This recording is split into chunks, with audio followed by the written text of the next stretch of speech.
Welcome to the Profitable Cleaner podcast. Join your hosts, James Harper and Angel Sandoval, bringing you the experts, discussions, and knowledge you want. We talk about sales, technology, marketing, operations, strategy, leadership, mindset, health, God, and so much more. Now, are you ready to profit? All right, welcome back to the Profitable Cleaner, everybody. Today's going to be fun. This specific guest, we've had conversations in the past, and you can just sense, when you meet someone and you can just sense the passion and the drive, and they're just ready to attack the world. That's what this guest is. James, always a pleasure to have you, but I'm excited to be able to introduce the founder of Organize It, Would Recruit, and now getting involved in Service Card, Libby DeLucien. Welcome to did I get it right? Welcome to the podcast. Yes, you got it right. Libby DeLucien. Yeah. I'm super excited. Look, I've seen you run in a lot of circles when it comes down to the cleaning company and software, which I appreciate. And so we're super excited to just have you on as a guest, get to learn a little bit more about, your story, what you're doing now. And there's a lot of people in the cleaning industry, because there's a huge gap, making a jump into the SaaS space, which they think it's similar to cleaning, and I bet you've found out that it's a different monster. They're both different monsters, so I'm excited to hear about that transition too. But would you mind telling people a little bit about yourself and give them that 1 minute who is Libby rundown? Okay, so I'm excited to be here. Excited to be on because I'm a cleaning business owner as well and a software owner. I'm from Fort Myers. I own a residential and light commercial cleaning and professional organizing company. I'm also the founder of Woot Recruit and also one of the founders of Service Card. It's a brand new software that just launched. And I'm a mother of 3 kids, 25, 15, and 5. So I could probably be your mom. And 100%, which is wild. You do not look like you could be my mom. This is like news to me right now. I'm actually kind of shook. Agree. So I'm a wife, I'm a mom, I'm a service owner, I'm a software owner. I'm trying to do it all. And I think it's the Latina in me. I don't know. So, it's one of those that I can do it.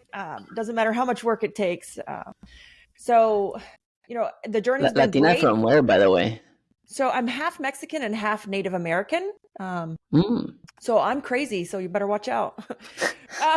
That's a great combination, by the way. Hell of a combination. Muy loca. Yeah. My dad is from Monterrey, Mexico, and my mom is from Oklahoma. So we're native to Oklahoma, and was born and raised in a small town in Oklahoma. But I don't have any formal education. So all these people that think they have to go to school for certain things because they want to dream big. I don't have any formal education. My dad barely graduated middle school. And it's just one of those things where I just learned how to work hard. And as I grew up, I only learned how to work hard with my hands, but then I learned how to work hard with my mind. As I invested in myself and with some coaches and consultants as my businesses grew. And that's kind of where the SaaS evolved into. I love it. I'll let James kick it off unless you want me to kick it off, man. I know there's going to be a lot of questions and a lot of areas we're going to get into, so I'm pretty excited.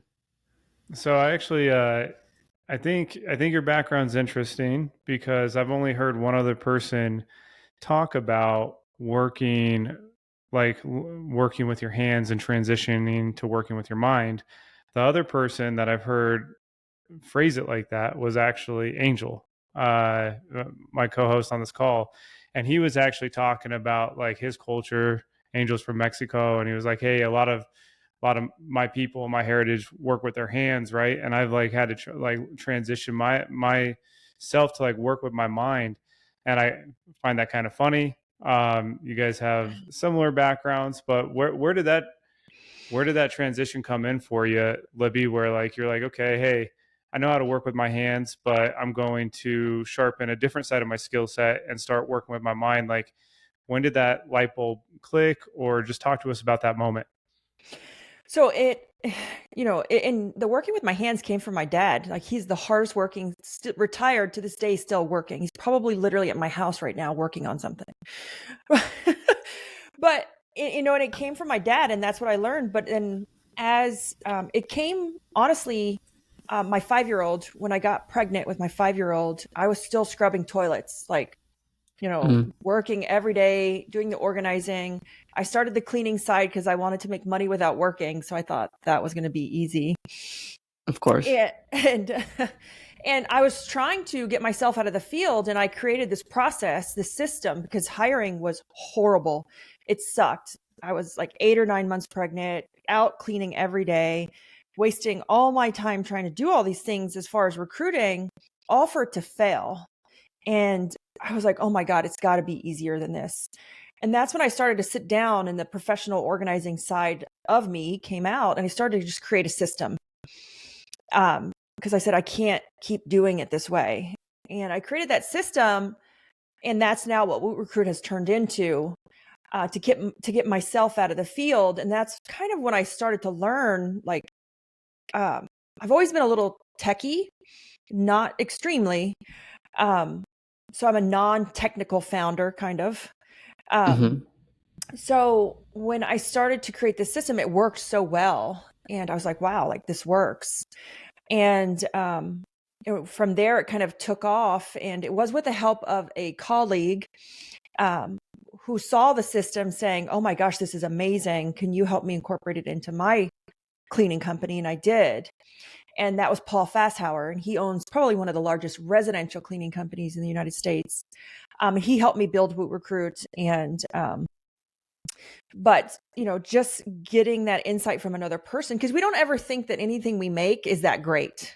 You're just kind of like, yeah, 100%. I made it. It's okay. That's like our kids, right? Yeah. Yeah. And I hope those way. And it just took off. And, he said, you should make something out of this. And it was with his help, and seeing that it did work in another company, that, I was smart enough to do something more on the SaaS side and not just work with my hands. And I wanted to be with my daughter. How big was your company by then, though? So, like, there's always this thing where us entrepreneurs, the shiny object syndrome, right? And some of the times they make sense and they hit. Like, for example, Woot Recruit, it was more like you create a system for yourself, and then you were like, interesting. Somebody else came, gave you the almost like the beta, not even beta, but just you should pursue this, and then you went for it. How did you know? Well, one, I know you knew because of the guy that helped you, Paul, I believe you said, right? But how did you make sure? How big was your company when you started noticing that there was a different avenue that you could explore? We were probably up to about, I think it took us from like 2 or 3 technicians to got me to about 14 with little effort. And we took Paul from 17 to 32, because that man was not scared to grow. And so it did work, and it scales fast.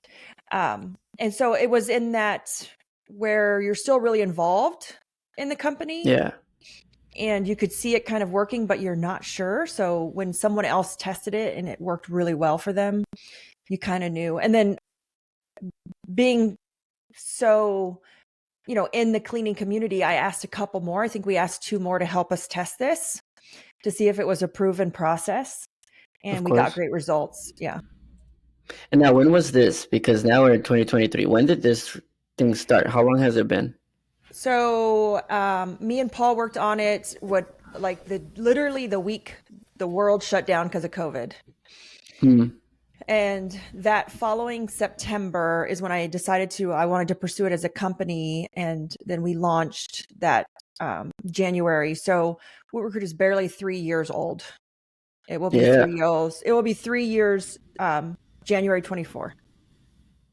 Well, 3 years it's not enough time, but a long time when you're inside the company, right? Especially in SaaS, it's like one of my mentors says, is like you're putting together a car, but you never put together a car. You don't know the color. You don't know how fast. You don't know the type of test. So you're just trying to assemble something as it becomes its own, its own entity and like its own monster, Frankenstein it is actually how he likes to say it. We're gonna Frankenstein it. Let me ask you, what skill sets went from your residential, your organize it, right? Which of them correlated with SaaS that you're doing now, and which ones didn't? Like, what were some things that you were not prepared for SaaS that you then learned and acquired, and what are some that did translate directly? So one is turnover. There isn't as much Boom. turnover in a SaaS. Oh my God, it's just crazy. And your revenue per employee is insane as well if you manage it right. A lot of the things don't associate, like churn or pricing is different. Like what you think is going to work in marketing doesn't necessarily work in a SaaS versus a service, because the SaaS is global and it's exponential, when the service is more local and tailored to a very specific demographic in a small area. So marketing is really different, and marketing spend is completely different. So those didn't correlate. And the numbers that we were tracking to see growth or what was working or not working, and we were just comparing it off of what we had learned in the residential cleaning. I have owned other businesses. I owned a restaurant and a bar and some other things in my past life. So I have some experience and took that and applied it. But as far as like churn, revenue per employee is different. But as you know, I'm in SaaS Academy, right? And that I will say that so many things that I learned there do help the service business as far as foundation and structure. But it is like night and day the way that they're ran. And a lot of people ask me, am I going to sell my service business? And I said, absolutely not. It's what keeps me grounded and makes me real and know that the things we're using isn't just this crazy idea out of my head, which we all have because we're all entrepreneurs here. Mm-hmm. It's a proven process that is working somewhere, and we're trying it, because otherwise I'd just be some crazy person saying, oh, I created this new process and it's great. Well, how do you really know it's great? 100%. 100%. I like how you said right there that you want to keep your service business because it keeps you real.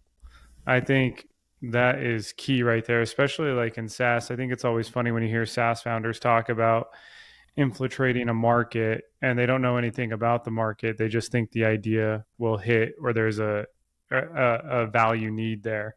There may or may not be. I have a question for you because we kind of just jumped into it. So you're talking about a proven process and a proven system. You proved it out on you with your friend Paul, all of that. You're talking about Woot Recruit. Maybe just a 30-second synopsis. What exactly is Woot Recruit for these cleaning owners listening right now? So we are a done for you recruiting process that's really targeted for those high turnover industries, which are cleaning and lawn care or landscaping. We work really well with this industry because it was made for it. And we use automations to really qualify and disqualify everybody. So it's really a hands-off process for the company. We just deliver qualified applicants to your door, and then you take it from there. Done for you. I haven't heard a lot of done for yous. It's usually the software in itself, or you have a recruiting team in-house versus marrying the two. So was that initially, did you do it because you didn't have the team to go out and recruit? Is that kind of what began with Recruit? Or did Recruit kind of shape up as you guys were building? Well, what we learned was, because we were in there learning certain things, Indeed and job ads. So Woot Recruit does have a service side. With all SaaSes, there's a percentage of service and software. So some are more service heavy, some are more software heavy. We do have a service side, and that's the done for you side, where a lot of softwares fall short, because we are managing your job ad, your posting, your reposting, and all of that content, even your calendar. So there is a service side to it. That's how it's done for you, because as a business owner, I know that necessarily I can't afford a full-time recruiter, or my office manager is only hiring or focusing on it when we're short-staffed, not all the time. And so for people to always be recruiting like they need to be, they need this extra hand. So we did add the service side in it intentionally, because that's the way we saw our customers getting the most results. And so we're Indeed experts. That's all we do is study the platform, know how it works, your demographic, your area, the spend. That way we can get the most for your results, kind of like a Google AdWords expert. Sure. Yeah, makes total sense there. All right, you just said a keyword here, Indeed. Everyone listening to this show that has employees knows Indeed. They're on Indeed. Some love Indeed, some hate Indeed. I'm just going to ask you a very general question for my own knowledge. I've actually never even logged into Indeed, but I know all of our clients play this Indeed game. What are some of the the number one things you could tell someone that has an Indeed account and they're struggling with hiring right now? What are some things that they should look out for that they might be doing wrong or that they could do better? So one great tip is make sure that your business profile is built out and you're getting some reviews from current employees. That is super important. Indeed, they don't say that it contributes to your ranking, but we have the data to say that it does. One thing we're doing right now is we've done research for the last month and we've collected data, and this week they're analyzing it because as Indeed changes every day, every time you log into that platform, they've changed something. So that is a huge help, and make sure you get some reviews. You can opt in who you want to send the survey to, or you can send it to all your employees or only a couple of your employees. It's really important to get some high reviews, just like Google reviews. The other thing I would recommend is really make sure that your job title is specific to the job you're trying to recruit for. I was just at a training and the presenter said, oh, you should create these really great titles to attract people to your job, like super soaker gun operator or something. And I was kind of sitting in the audience saying, oh no, please don't do that. One, you'll get shut down and you don't want to get blacklisted. They have monopolized the industry and there's not much any of us can do about it. But the other thing is it's searching off the keywords from your title. So who's going to look for super soaker operator? They're not. So don't get too creative with your job title. Keep it clean and engaging, but keep it relevant is really important as well. And then, just make sure that you're targeting specific cities. Indeed has a 25-mile radius. When the apply is low, they'll open that up to 60 miles and they don't tell nobody that. And that's why sometimes we get applicants out of our service area, out of the area. So look at your specific cities. So, if you're in Dallas, you don't want to target Dallas because that's the metropolitan area. Target your suburbs around that.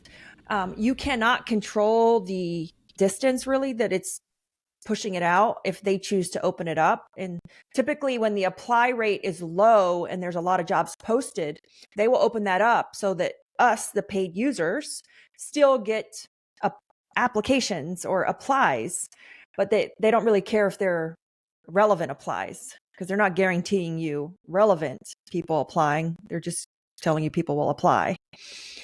And as far as a lot of people ask me, can we stop people from out of the country applying to a job that is a local service job that you have to be in person for?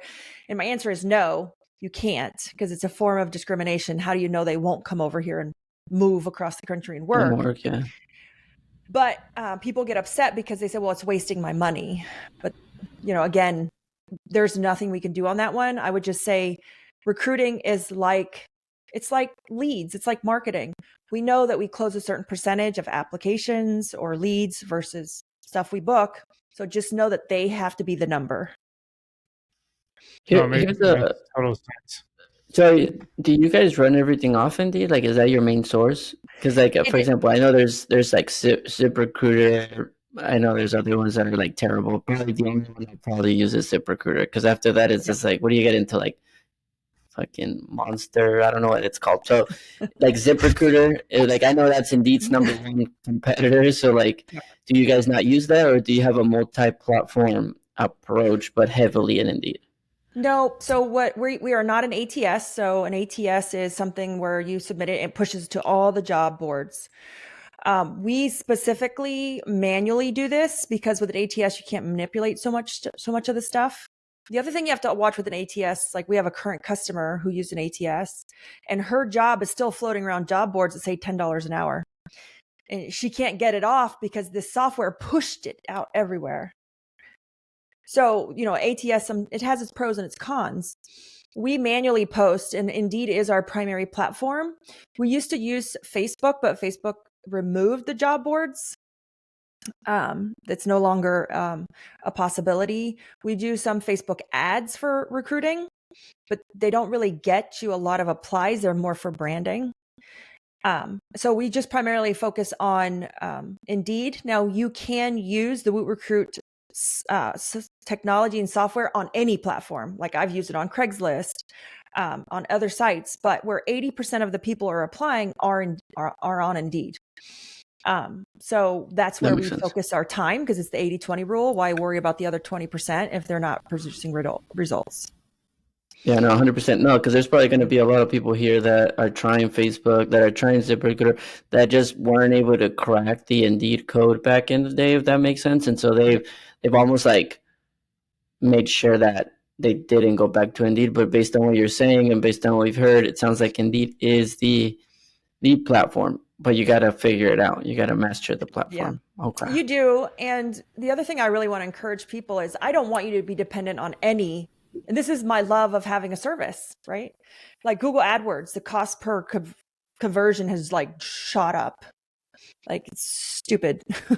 Yeah. But the same thing's happening right now with Indeed. And we don't really have a lot of choices because we know that like Google AdWords is like the best thing out there right now, or one of the best things. And we have to have them to survive. Indeed is doing the same thing to us right now, but my goal in Woot Recruit is to help you establish a brand for recruiting that can help you stand on your own. So, it will still funnel through your website if you have a strong enough brand, if you're marketing. I'm a huge advocate to continue to market on social media because it's where it's at right now, 100%. and market to customers but most of all, market to potential applicants through your social media accounts and redirect them to your hiring site.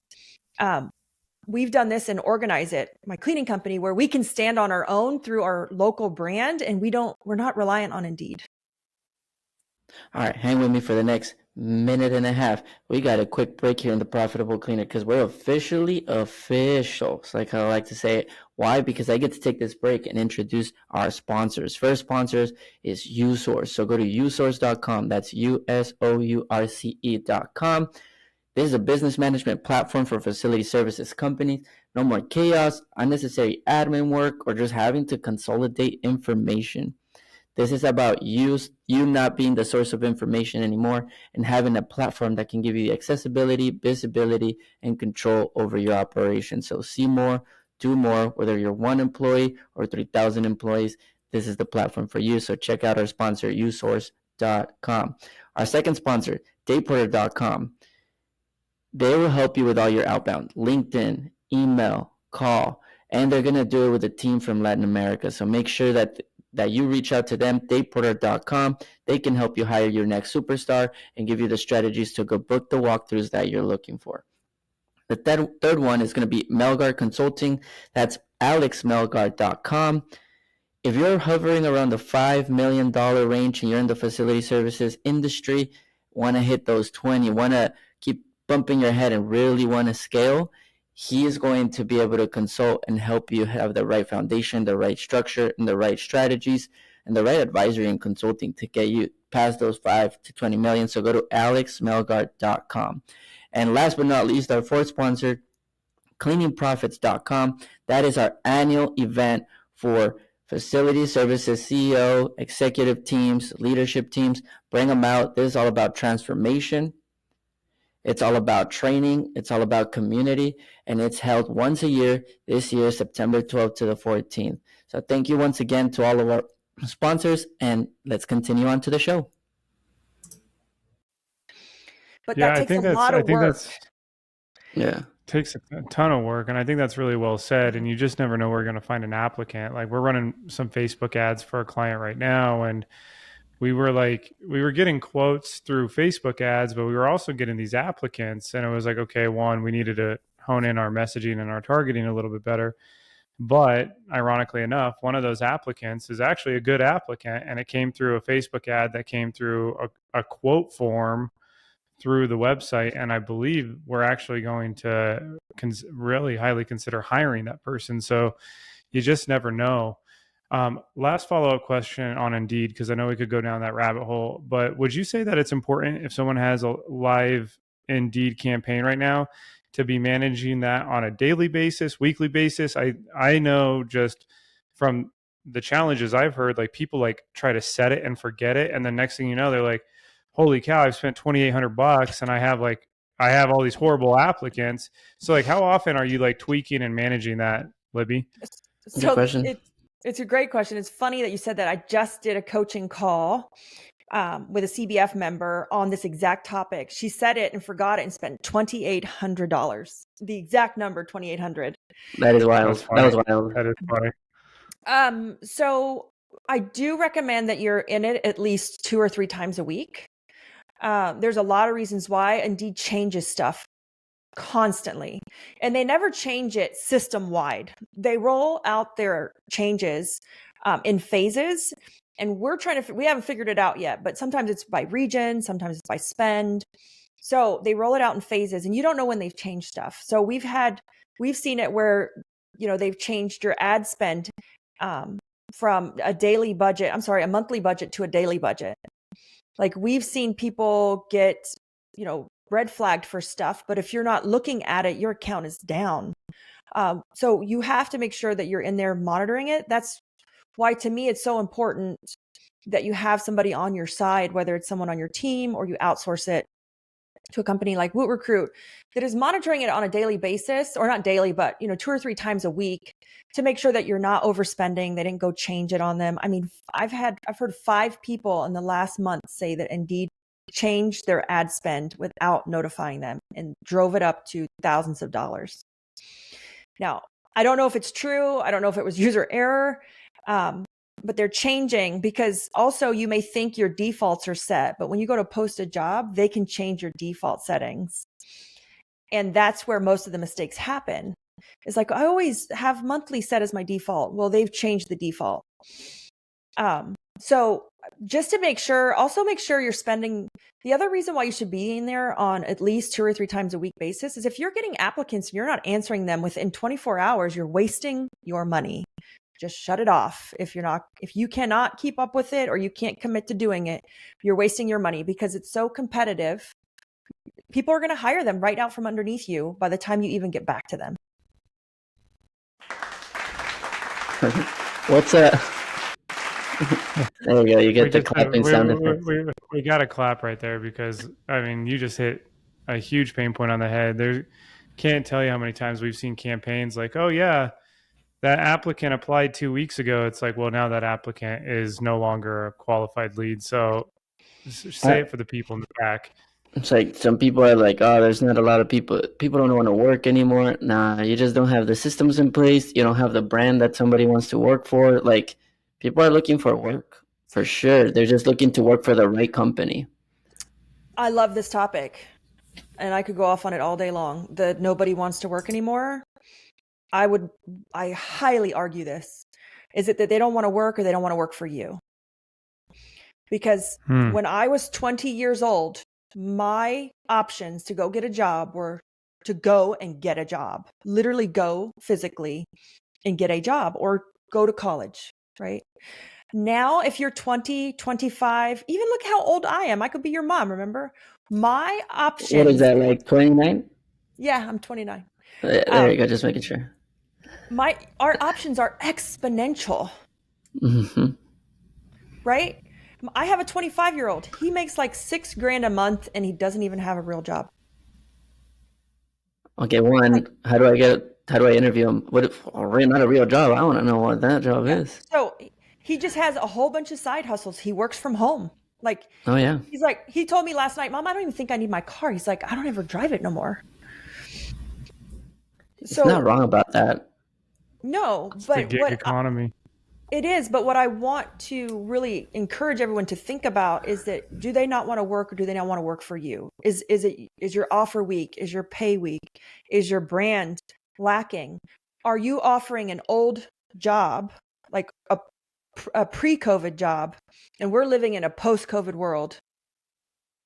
Mm-hmm. Oh yeah. Oh yeah. All right. That's I got a a question. hell of a term. That's a hell of a term right there. And a post-COVID.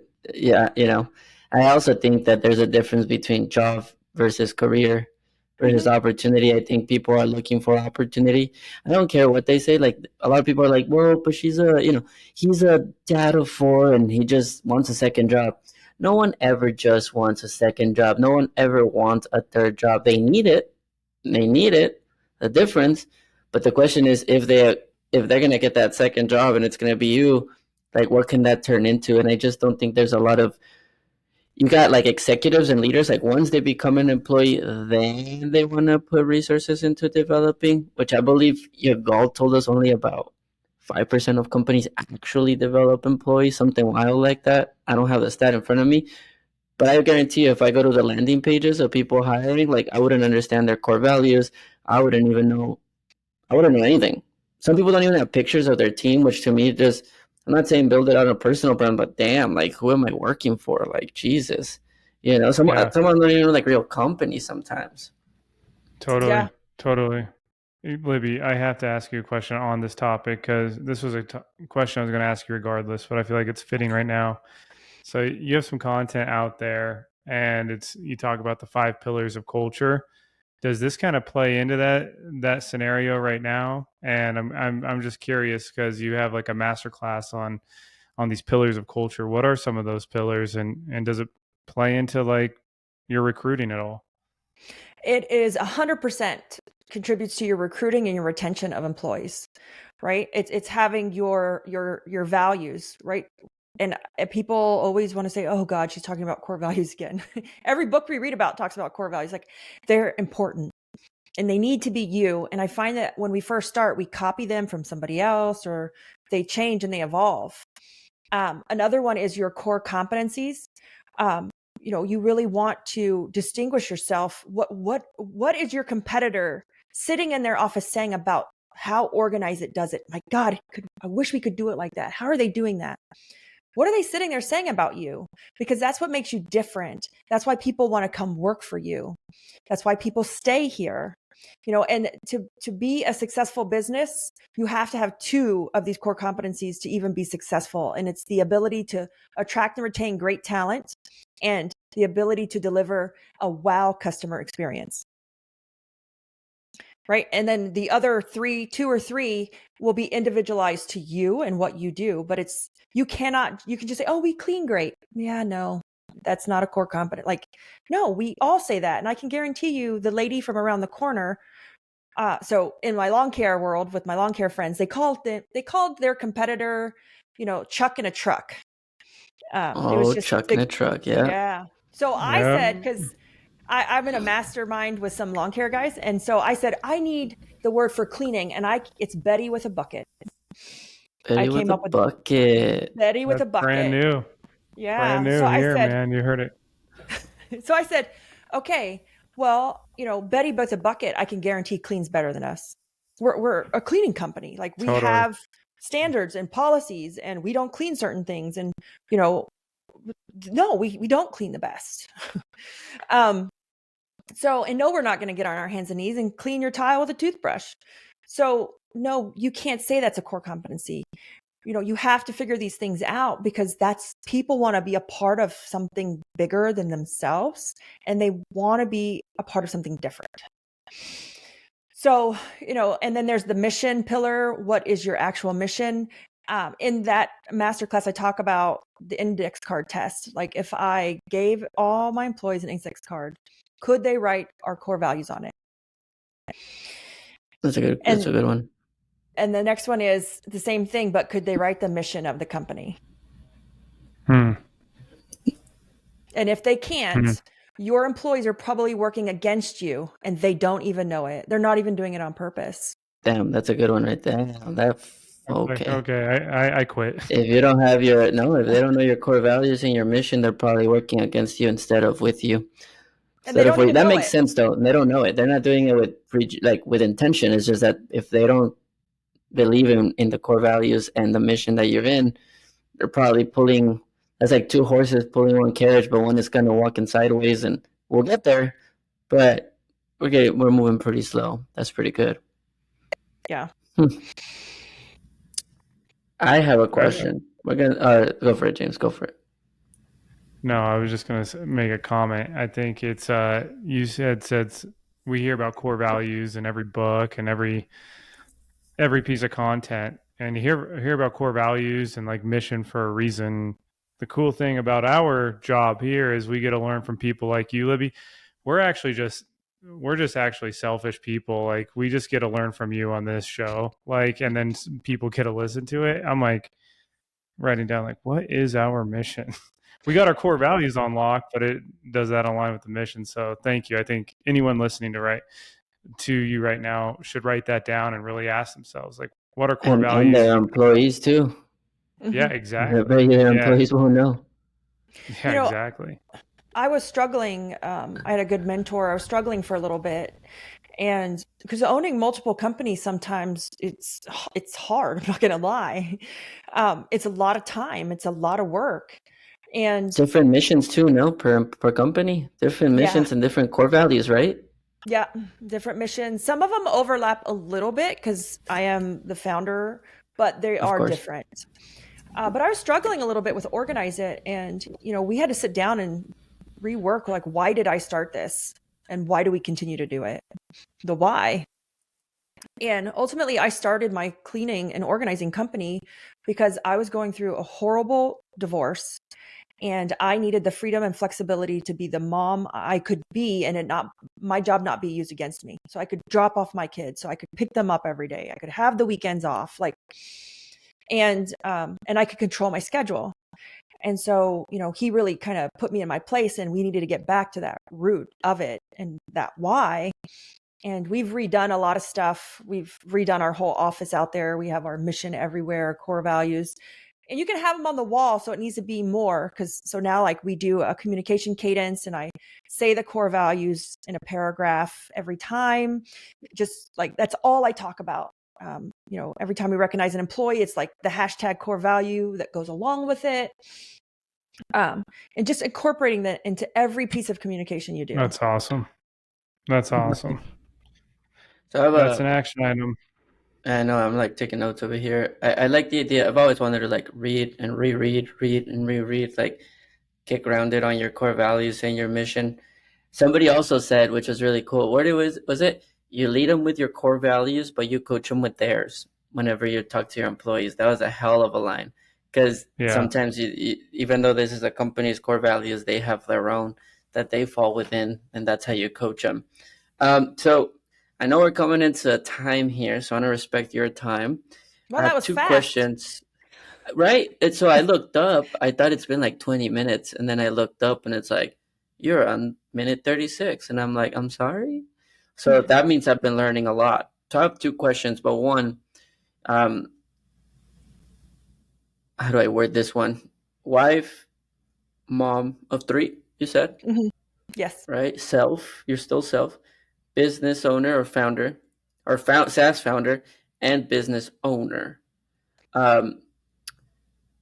One, what's your best way not to manage? Because I've heard people say that they manage time, and then I heard Alex Hormozi and other people say like you don't really manage time because time keeps going, right? Mm-hmm. You just leverage time. And so my question to you is, how do you break down? Walk us through like your everyday life, or how do you figure out what you should be doing to make sure that one of the pillars doesn't fall, right? Like, how do I show up as a successful mom and still be a founder and still be a wife and still have time for self? What are some of those best practices? So I will say that at every phase that your business enters, you will have to find the new version of yourself. So every time the business hits a new threshold, meets a new goal, there's a new version of yourself that you have to learn how to manage. So this is an ever evolving, changing thing. And by no means have I mastered it. But I'm super organized, and there is, time management's a crock of, what, because it's hard to manage something that keeps going without us. So I'm a big Boom. fan 100%. of the perfect week. So I have all of my schedule. If you could see my calendar, it's all of my time is time blocked. So I work in time blocks. I have specific times, and this is shared with everybody. So I'm very intentional about my time. As unfortunately, as you grow and as your businesses grow, you have to say no to things. A lot of us are really bad at saying no. So like I've had to cut out one-to-one meetings because now it's more one-to-many, because your time becomes more and more valuable. But one of the best thing I've done is I have amazing people. I mean, absolutely amazing people in every company. Jim, he's our COO of Recruit. He keeps me accountable. He's the one telling me what to do. 100%. He's super high level, comes from Microsoft, and is very invested in the company and really telling me what to do and what's the next phase. And organize Nice. it. I have Lisa, who runs the whole company and just, gives me a pulse on what's going on and what's needed of me. But I have to say that the one thing that has really helped and changed things is Marilyn. She was the one emailing you. Marilyn, shout out to Marilyn. She manages me. She manages my calendar. She's like, I don't think that's worth your time. I think that you shouldn't do that meeting. Like, maybe let me sit in on it. She goes, you only have a great example is a SaaS friend wanted to meet with me this week. And she goes, no, you have enough this week. I'll put it for next Monday. So she is managing the calendar and my emails, because if it was me, all of us entrepreneurs just want to say yes to everything. We love everybody. We like to be the life of the party, and we just let ourselves get overwhelmed. And so I given her the rules, hey, I don't want to do any more one-on-ones. I need you to kind of vet those out, kind of like a lead. Are they qualified lead? But I need you to control my calendar and only block in the time blocks. So I already have that preset, and she knows exactly where everything can go without asking me a question. I love that. And she checks all my That's email. awesome. She checks all my email and only delivers me the emails that she doesn't know how to answer, or she may have need help with. But having that filter in place has helped me get my time back, focus on what's important, like fulfilling the mission or the vision of the company, and me continuing to learn and grow myself as an owner and a founder and as a parent. Because if I'm just busy doing the day-to-day, all I'm ever going to be good at is the day-to-day. 100%. Okay, say that again one more time, please. So if all I do or worry about is doing the day-to-day, answering the emails, answering the phone, answering text messages, all I'm ever going to be good at is the day-to-day. And we didn't start these businesses to be working in the day-to-day. Yes, we have to do it, and it has to be done. But as we grow, we have to take that hat off and be comfortable with doing that. I always end up going back to one of our mentors, and he always says it. And every time he says it, it always finds its way back to these conversations. He's like, there's the I, how you start, I do it. And then there's the we, so operator to manager. Then from we, you become they, which is operator, manager, owner. And then owner means they got it. They tell me what's up. And then he always says, you become a provider at that point and a manager of resources, which I love. So he's like, at that point, I need to make sure that they have the tools, the training, the access, the support, the leadership, and that I keep dreaming bigger, having the bigger vision, so that they keep fitting within that vision. Because I've also noticed a lot of people, they get stuck on that operator mindset still. They're like, well, my employees keep leaving me. And I'm like, yeah, because you don't haven't put a plan of growth. Like, what are they sticking around for? Everybody requires growth. Even if it's just a cleaner that makes $12, their growth plan is $15 in 3 years, $18, $22 in 5 years. And you better be giving them enough to inspire that. So I love that you said that. If you get so good at the everyday, all you're going to be doing is the same shit every day. Damn. Jesus, I love that. This quote has been so insightful, man. I mean, it's rare that I'm like page into notes from this show, but here we are, page into notes from the show. And I believe anyone listening right now, if you guys aren't following Libby already, you should be. And I think you go much more deeper than just Of course. recruiting. So I mean, Woot Recruit, awesome, but man, I think you have a lot of leadership just juice right there as well, Libby. So this has been awesome. I have two questions, and then I know we have the last question. So here we go. Ready? Ready? One, how influential has Dan Martell been in a person like Marilyn? Marilyn? Oh, Marilyn? Marilyn. Marilyn? Yes, How Marilyn. influential has Dan Martell been in your life? It's funny you asked me that. So, people talk about like extreme gifting and people in your life. Like I walked into my office today and Dan Martell sent me an iPad. You can't see it in the screen. Oh, yeah, you Um, can. I love it. Huh. um, so he's been very, very influential. I was in his, so I'm a huge investor in myself. So I spend a lot of money in learning, a lot of money. And that's probably one of the reasons, it is the reason why I continue to grow and learn. He's super influential. And then I got into his boardroom, which is a very small, exclusive group of people. That's been amazing because I've had direct access with Dan. And he's just, he's the author of Buy Back Your Time. Yeah. He's just been great because he's understands, he's had struggles, he's lost and sold businesses. It's that higher level thinking that we don't think we can do it, or how did we get here? And if people think I got it figured out, I don't. I wake up every day and how did a young teenage mom, barely graduated high school, end up with 2 SaaSes in a service business and is doing really well? I mean, I employ so many people right now. It's an honor. And then Marilyn, she was, she's gold. I went through a couple assistants and they have to be strong enough to tell me no. Because it can be pretty intimidating. We're owners of businesses, we're entrepreneurs. I'm her boss, but she's going to say, no, I don't think so. I don't think you should do that. Or, she's going to say, oh, this is not worth your time. You need to be focusing on this. Or you already have too much this week. We're going to put it on next week. And those were the stipulations when I looked for somebody. I needed someone to be strong enough to put me in my place. I love that. Man, I want to go hang out and have dinner. So here, one, we'll make that happen.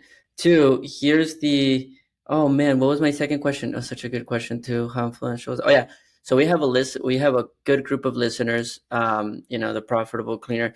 This podcast took a beast of its own that we were not expecting, all in the industry, and we've been super blessed. How can the listeners support you in what you're doing right now? Obviously, one is check out Woot Recruit. I'll do that plug for you. But is there anything in specific, any feedback, any connections, anything that you want from them? I want to make sure we show them how powerful the Profitable Cleaner listeners could be. Yeah. So what I want from the listeners is, I want you guys to realize is that there is light at the end of the tunnel. It does get better. And I know it feels like we're always stuck or we're just treading water in this space we call recruiting and hiring and employees. But when you listen to what mentors say or other people say or what the books say, and when you start to implement, it does get better. Like there is great employees out there, and it's just, you have to keep looking. I always say it's like long-term investing. You can't just invest once and expect to have a retirement. We have to continue to recruit on a daily basis. And so my mission, and through all the companies, is to just really educate people on how to recruit properly and how to establish that culture in your company so that you can keep the people you recruit. I do a ton of free webinars where the 5 pillars of culture was one. We're doing another one, like how to hire a salesperson. So I do a ton of webinars. So just lean into that, because at the end of the day, I love teaching and I love helping, whether that's through our software or just through some advice that you took. Love that. So if you see any of her webinars, follow her on LinkedIn. We'll put it here on the show notes. Register for some of the webinars. Message her that you listen to her. Any way we can support, we'll do it. James, are you ready? I'm Do ready. you have it with you? And yeah, is Libby ready? So Libby, we have play this game called Question Roulette. We have this random box of questions. We have no idea what's in there. And once we ask a question on the show, we never ask it again. Are you willing to answer a question? Sure. Should I be scared? Joking. Not yet. No Wait one's had until he to. asks. Wait until he asks. Okay. What are the top 3 things you are excited about right now today? Top 3 things I'm excited about today. One is so this sounds a little nerdy. And I was talking to this before the show started, talking about this, is we just hired a fractional head of marketing, kind of like a CMO, for a 3-month project to help us build out some of our marketing content. So I'm excited because I want to learn.